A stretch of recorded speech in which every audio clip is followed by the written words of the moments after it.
Does anything worry you? Do you have bad days? This question is from Bhashan. First of all, I don't have days. Because the days are only in your memory. In your reality, there's only now, isn't it? Yes or no? The problem right now is human intellect. See, of all the gadgets that you have, I know he's looking into his favorite gadget. What are you, Apple or Samsung you're? Okay. No, because it's a religion, so I'm asking.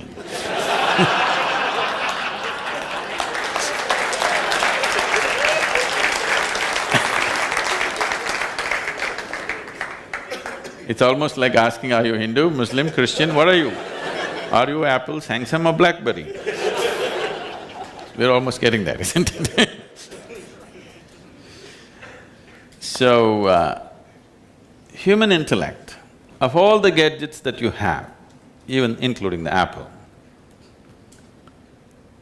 human mind is the most sophisticated gadget on this planet. Do you agree with me? Every other gadget has come out of this. But we are busy looking into the iPhone, completely missing the eye. Right now, for most human beings, let me not use the word most, for too many human beings, this mind is not a miracle that it actually is. For so many human beings, this mind has become a misery manufacturing machine. All the misery, human misery on this planet, where is it manufactured? Madras? No, in your mind, isn't it? What should have been the greatest miracle, unfortunately has become a source of misery for human beings. Why is this so? There are two dimensions to your intelligence. One is perception, one is the penetration of your intelligence, another is the memory aspect of it. Because of the kind of education systems that you're suffering right now, which is 100% memory-based, all you have to do is memorize something, vomit it somewhere. Your idea of being intelligent right now has become purely memory-based.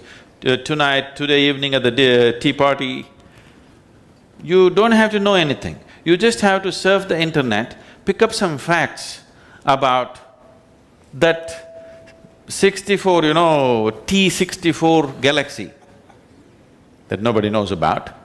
You get some information and throw it around, people think you're smart. Because our whole idea of intelligence has become memory, unfortunately. Once you're dipping your hand into memory, your intelligence becomes very cyclical. Because it's recycling the past in so many different ways, it looks smart for somebody who doesn't know that, otherwise it's just nonsense. Today we know a goddamn chip can record more than your brain can record. It is not intelligence. Memory is just a resource, it is not an intelligence. The nature of the intelligence and the purpose of human intellect is that it should be able to penetrate. But it has got such a huge backlog, it is identified with the memory in such a bad way, it has lost its penetration. It is like you have a knife. Intellect is like a knife, it can cut through anything. But now you have a knife where the apple is sticking. Now whatever you try to cut, it's not going to cut anything because there's a big apple sticking here. This is what has happened, a huge bank of memory is sticking to it and it's lost its penetration. This is a tremendous loss that's happened to humanity because of the nature of education systems that we have crafted. So the fundamental process of spiritual process is to sharpen this intellect in such a way that if you sit here, your memory does not influence you. Your intelligence is simply here, it sees everything just the way it is. If this doesn't happen to you, your intellect will become the source of your suffering. You will see educated people are definitely suffering more than the uneducated on this planet, isn't it so? They're also causing much more suffering. The planet is suffering mainly because of educated people, not because of uneducated people.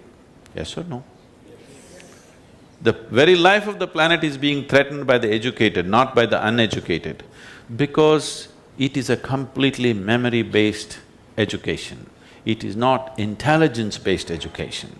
We need to shift this. If the education systems are not going to shift it, as individual people, you must shift, especially if you want to be an entrepreneur. An entrepreneur means you must create an opportunity where there isn't one. That is enterprise, isn't it?